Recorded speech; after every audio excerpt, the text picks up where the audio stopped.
Okay, hello again, everyone. My name is Chris Rossini, the Ron Paul Institute. I'm also on Fridays on the Ron Paul Liberty Report. On behalf of Dr. Paul and Daniel, I also want to welcome you. I hope you're having a good time already.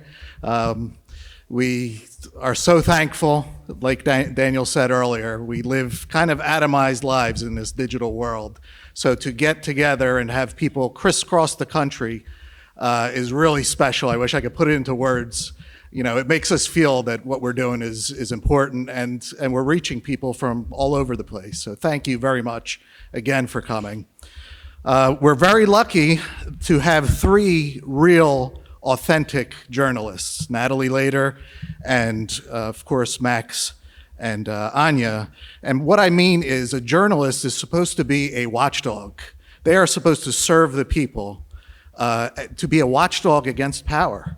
And today, that barely exists. A very vast majority of people who call themselves journalists are really just the marketing department of the government. That's really the only position they serve. They color between the lines. They do criticize. You could criticize Trump, you could criticize Biden, but you have to keep it within a certain range. We have journalists, all three of them, that go outside of the approved range, and they put themselves, their reputations, and even their lives at times at risk for us to be watchdogs. And we have three fantastic journalists today. So I want to bring up the two that you've already seen. They actually went to Iran. Now, how many journalists will do that? They're going to share their stories. Max Blumenthal, Anya Parampil.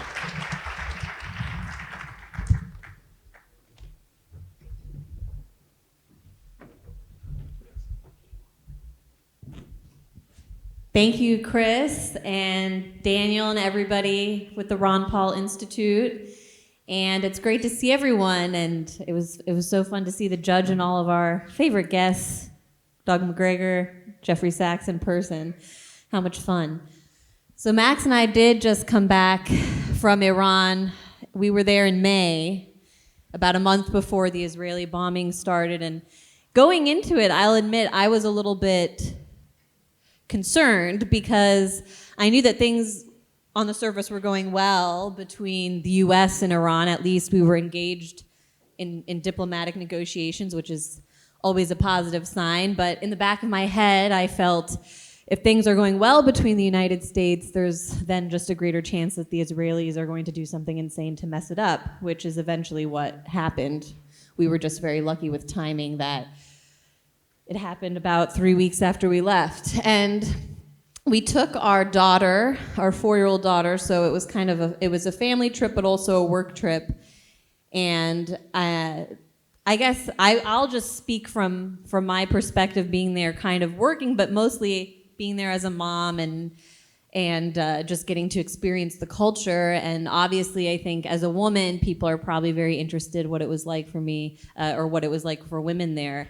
And I would, you'd probably be interested to know that by the time we got there, they weren't even in Tehran and in the other major city we went to in Isfahan. They weren't even enforcing the hijab or covering. Most of the time that I was in the city, or during my trip in general, I just had to have a scarf kind of around my shoulders in case somebody requested that I put it up, but that never happened. It actually only happened twice. Once in the media offices of state TV, which I guess I would assume would be more conservative, and once in a church I was asked to cover, because believe it or not, one of the experiences we had was visiting a 350-year-old Armenian church in Isfahan and getting to meet some of the Orthodox community that is protected in the Iranian constitution, and they have a large population in Isfahan specifically. It's interesting to go there and talk to Christians in Iran, because it is true. A lot of the next question that I get from people when I'm talking about this is, well, can you convert to Christianity in Iran? And the answer is no. It is an Islamic country, and there are restrictions on conversion. But it was still interesting to see that there is this whole community there that is thriving and allowed to practice because they're ancient and they've been there for hundreds of years. And this, I wish we had pictures to show you of this beautiful 350-year-old cathedral. It's called the Vank Cathedral, The the Church of Saintly Sisters. Yeah, you can see it. I posted some video of it.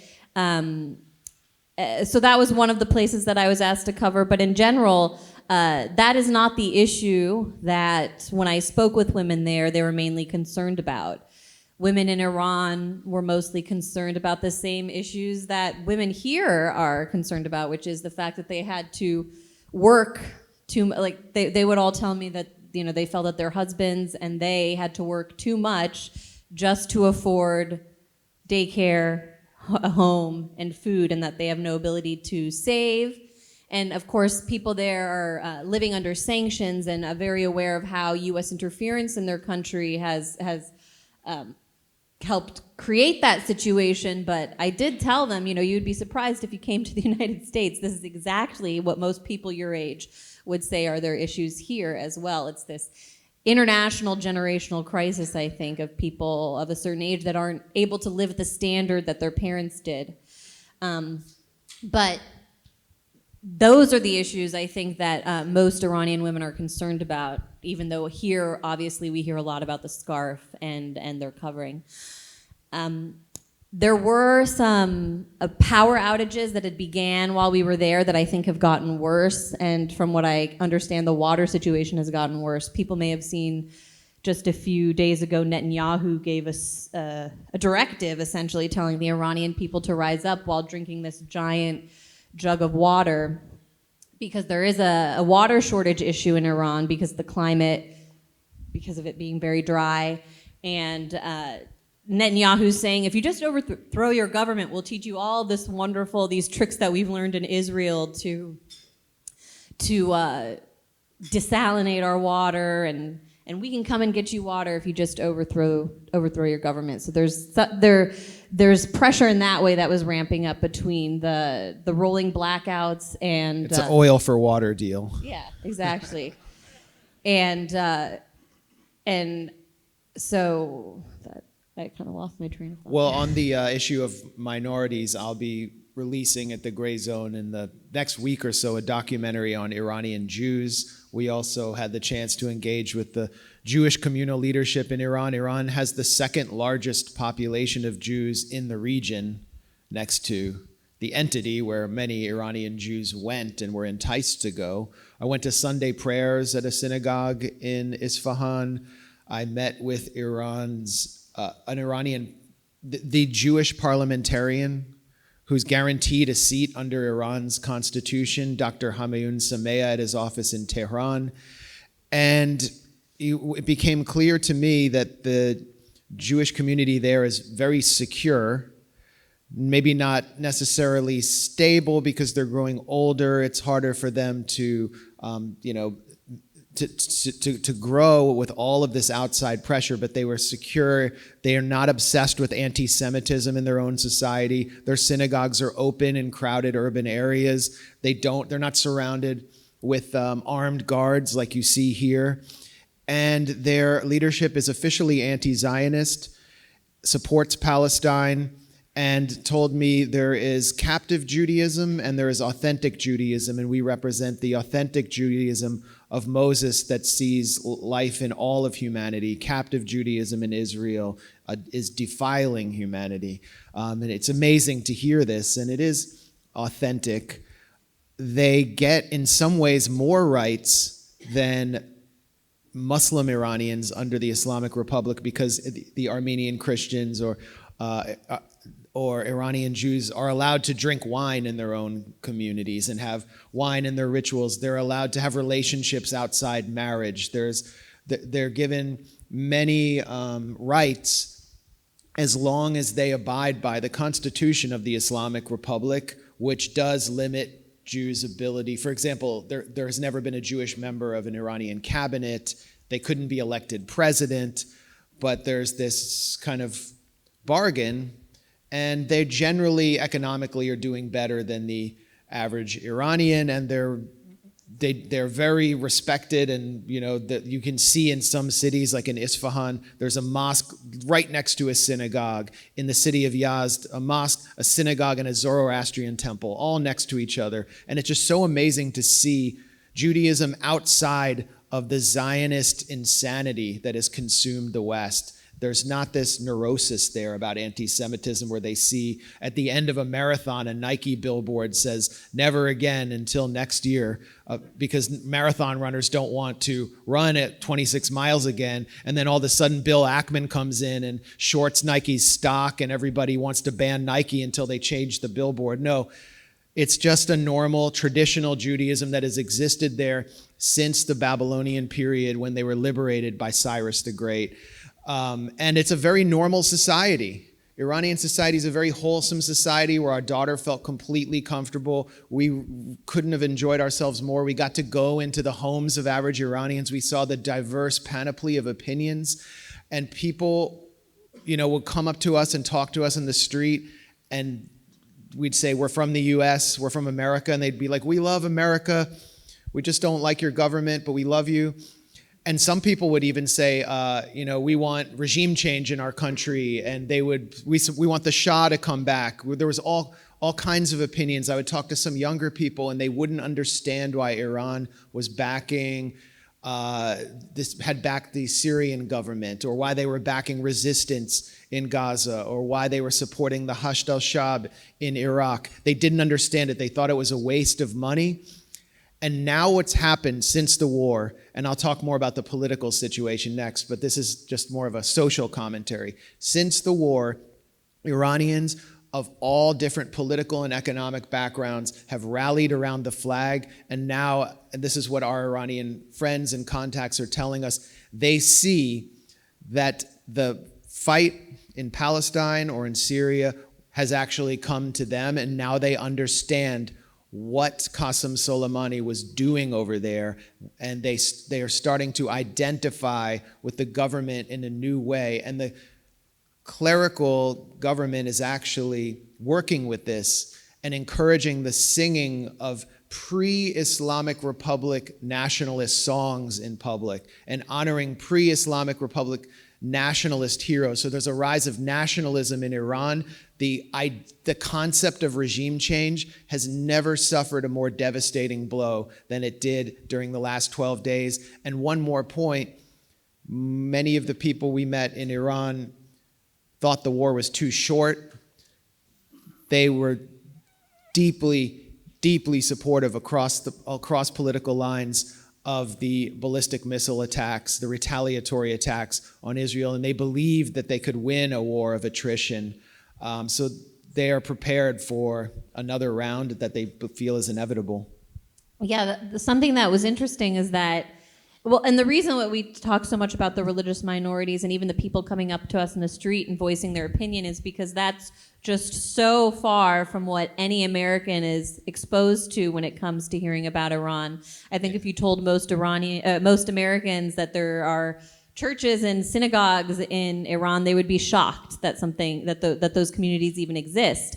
But you'd also probably be shocked, and I was shocked by the level to which people were very open about voicing their political opinions in the street. Just coming up to us, recognizing that we were American, and in some cases, saying, "Tell your government to overthrow us and bring the Shah back." Like, there was a wide range of opinions that people would just, and obviously the people who could identify us and speak English would probably be more likely to say something like that to us in public. But I would say that even meeting people that are closer to the government or pro-government, they're still very critical. Pretty much everyone that I met in Iran was critical of the government in some way, including from people that say that the current government didn't go far enough in terms of confronting Israel, or they feel that the current Iranian government is even doing too much to appease the United States, or shouldn't even be bothering trusting the United States at this point because of our history reneging on deals and undermining them. And I think it's a valid point. I don't know why anyone would trust us at this stage, but yeah, I mean, Pezeshkian, the reformist president, is leaving the door open for negotiations. And there's more opposition to that than ever before, because look at what happened. When we were there, towards the end, I managed to be able to sit down and talk with some of the high-level diplomats who were involved in the negotiations in Doha on the nuclear issue, which Trump had initiated. And they were confounded. They didn't understand Trump, and they thought that Trump was playing some kind of 13-dimension chess, that he had some strange agenda, that he was actually deliberately making these bellicose and irrational statements in order to tank their economy, and that he actually had an agenda. And what I think they couldn't imagine was that Netanyahu was in charge, ultimately, of the entire game that was being played with these negotiations, and that Trump, whether he knew it or not, was just providing cover for Israel to catch Iran by surprise. And what did they do when they attacked? The attack began not with a total air domination of Israel. It began from within. It was similar to the Operation Spider's Web that Zelensky waged on Russia, where he used commercial grade they adapted commercial grade drones to drop munitions and attacked from within, from drone bases they had set up months, if not years in advance. And the population that the Mossad was using, many of them were Afghan migrants or members of minority groups, which shows you how Israel and the West are constantly trying to break down the mosaic inside Iran, the social unity. And this was devastating. I mean, the fear that people had inside Iran that we were speaking to was mostly about the Mossad terror cells. They literally had a society infested with sleeper cells, while we were told Iranian sleeper cells were going to terrorize us. And they would wake up every morning wondering if there would be a car bomb. This beautiful North Tehran neighborhood that we went to see markets and all of these famous restaurants called Tajrish was heavily attacked, not only by Israeli missiles, but by these Mossad terrorists. They were mainly responsible for assassinating nuclear scientists, taking out ballistic missile launchers. But what we also saw was the prowess of an Iranian military that has developed its capacity almost on a completely independent basis, with very little help from Russia or China. I was able to tour an IRGC museum, which is an exposition or a exhibition of their ballistic missiles, which are their national pride, which they developed during the Iran-Iraq War to respond to Saddam's war on the cities. And by the middle of the war, they were able to actually hit Baghdad, and now you can see they've developed the premier hypersonic missiles in the world, which can reach Tel Aviv in less than 7 minutes. And this is what has granted Iran its deterrence, and which led Donald Trump to initiate a ceasefire within 12 days. Once again, it's a completely independent program that is sanctioned. The IRGC is listed as a terrorist organization by the US. You know who else is sanctioned and listed as almost a terrorist entity? Is IRIB, which is Iran's version of like NPR. It's its national broadcaster. And we participated in a conference called the Sob Festival, which I hope maybe some of the people who've appeared here might be able to attend in the future. Who are some of the speakers? George Galloway, Alistair Crook, Glenn Deason, figures like Mick Wallace, and people. Some of the people you see on Judge Napolitano. In the offices next to the conference hall where we held this conference, which is the IRIB offices, built a beautiful building built in 1940. It was one of the first major targets of Israel's assault. They bombed this broadcaster, and for those of you who haven't seen it, look up the live broadcast when they were under attack. It was an Iranian woman demonstrating defiance, but also the power of women in Iranian society. Knowing they were about to be bombed, she continued broadcasting, and you could actually see the studio being bombed. She survived. I think her name is Sehar Emami. And that was incredible. Just a few weeks after we were there, that area was bombed because they don't want, for the same reason that Palestinian journalists like Anas al-Sharif are being assassinated in Gaza. Yeah, and since returning, it's been an experience for me. I'll just share because our daughter hears us talking about the war, and she'll ask us if like certain places that she went that she remembers are okay, or if the people that she knew, that like the nice women that played with her are okay. And it was difficult because some of those people were telling me during that period that their own children were telling them, I don't want to die, I don't want to die, because the Israelis were heavily bombing their neighborhoods in Tehran. And it was just a few weeks after we were there. I'm curious kind of what people want to know about Iran, what the audience would ask us. I don't know if there's a way to maybe take one or two questions if we have time for Or that. three. Or if you how you guys feel about that, Daniel and Chris.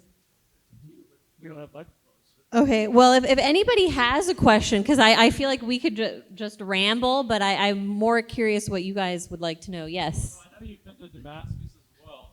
Did you compare and contrast your experience of Tehran versus Damascus, or did you pick up on some similar themes? A lot more drinking in Damascus. Damascus, definitely closer to a Western capital, I would say, just in terms of lifestyle. But the main, the common theme that I would say is that there's this sense when you're in both places that you're in a truly ancient, sophisticated civilization. In Damascus and in Syria, I felt that everywhere because the history is so apparent. And then in Iran as well, you just feel that these are people that have been living and building incredible societies, long before we started building our own. And I wish that we could respect them and deal with them in a way that was respectful instead of trying to tear it all down. Because, Syria when Syria fell, the first thought that I have is all of the people, of course, that we met and the rich society and culture that we saw now is getting destroyed by our allies in the country. And my fear after Iran is that something similar could happen there too. I don't think anything is off the table. I think as strong as Iran has demonstrated itself to be, I don't think the Israelis are going to give up easily. And I think they're really going to push in the next few months to achieve their goals in Tehran. Yeah, in Iran you have like Shia Islam is the backbone of the Islamic revolution in Iran, and the interpretation of it through the persecution of Hussein, the social justice component. It really defines Iranian society along with their civilizational role at the center of Eurasia for thousands of years and the pride. Whereas Syria was much easier to pull apart. You had a minority sect in charge. The Sunni population was being pushed against it through this CIA dirty war and Gulf Wahhabi propaganda, and the sanctions hit Syria so much harder, the Caesar sanctions, whereas Iran has been under sanctions since 1979, 1980, and they have been able to withstand sanctions through their economic prowess and relationships with neighbors. So I think there's a major difference between Syria and Iran. But losing Syria as part of the axis of resistance is a harsh blow. Joe, you had a question? I'm quite curious if you were hassled by the FBI or the Treasury Department. I've been invited to Iran, but it was the right organization that was sanctioned. I was dissuaded from going. So the question is whether we were hassled by the FBI. We were fully prepared to be hassled on our way back because I was actually called in for questioning on our way back from a vacation just a few months before, back in February. Did we come back? And it was like a trek. It's a thing that the Customs and Border Patrol has, where it's called like a traveler recognition. And they've been targeting people on a political basis under this specification, and they brought me in and asked me bizarre questions about, do you know these people? One of the people turned out to be Medea Benjamin from Code Pink, but her birth name was presented to me, Susan Benjamin, and so I didn't know it was her, and other names, and I vaguely remember one of those names being Mahmoud Khalil. And this was before he was arrested by ICE. So they thought that I was going to be a snitch or something. I don't know what they were trying to do, but it was a completely routine vacation. And so I was expecting this coming back from Iran, but that didn't happen. And They waved us right on through. they waved us through. This may have been because negotiations were taking place. I wouldn't expect to be waved through again, but the trip was completely worth it. And I encourage, if you can go to Iran, I encourage it. Let's take 2 questions at once. I don't know how to call on anyone. Is there sort of leftism or Marxism in Iran today? The socialist left was heavily repressed by Khomeini's forces after the revolution. That's well established, but there actually are leftist or Marxist youth in Iran who have had some demonstrations. They want to come out and demonstrate for Palestine. They still, are seen with suspicion, but you have to understand the revolution and the way Shia Islam is interpreted is also influenced in a way through a thinker named Ali Shariati, who influenced the revolutionaries. He conceived something called Red Shiism that emphasizes social justice. So it feels a lot like the rhetoric I hear there, feels very similar to the rhetoric I hear in progressive social justice, anti-war circles in the US. And we actually became friendly with some secular leftists who support the Islamic Revolution, mainly because of its foreign policy. Yeah, I would say the There's- anti-imperialist foreign policy, or the criticism of empire, is the way that flavor of the revolution lasts today. But definitely the political left element was drummed out. Compare being a young Muslim in Iran to being a young Muslim in Egypt and watching the genocide in Gaza. I mean, there are some of the Muslims, a minority of Muslims across the region who can actually be proud of what their government did, whereas Egyptian young youth hang their heads with shame and they want to do something. Yeah, right there. With the return of conflict being inevitable between Iran and the occupation, do you believe that that Iran isn't going to show as much restraint this time around, and that the escalation is going to be much quicker, or is it going to be sort of the same grandstanding tip? There's a debate about that right now, about whether Iran should take the initiative. But I can't say. They have promised a harsher response, and I think it's contingent on their ability to deter Israel with air defenses, which have been attrited. I mean, there's no debate about that. And a lot of the Israeli attacks came through Azerbaijan over the Caspian Sea. They were standoff attacks. So how can you deter those attacks that are almost outside your territory? The Azerbaijani government is growing closer and closer to Israel. So Israel is basically on Iran's immediate doorstep. And there's also this new deal over the Zangezur corridor, which everyone should consider.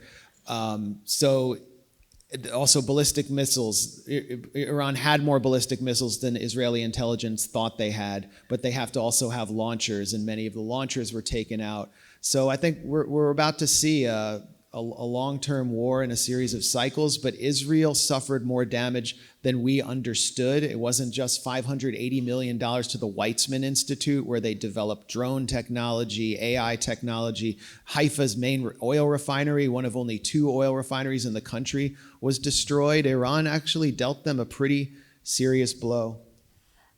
Just because Max brought up Israel pretty much being on the border with Azerbaijan, something that was interesting for me was to ask Iranians what they thought happened to their president that crashed. Ibrahim Raisi. Yeah, Raisi, that crashed in a helicopter with his foreign minister right near the border with Azerbaijan at a very tense moment in Israeli and Iranian relations. And most of the people that I spoke to actually said at the beginning they were skeptical, they weren't sure, they thought maybe it was an accident, but that since all of these assassinations have come down, particularly Hania in Tehran, where the Israelis targeted him in a guest house.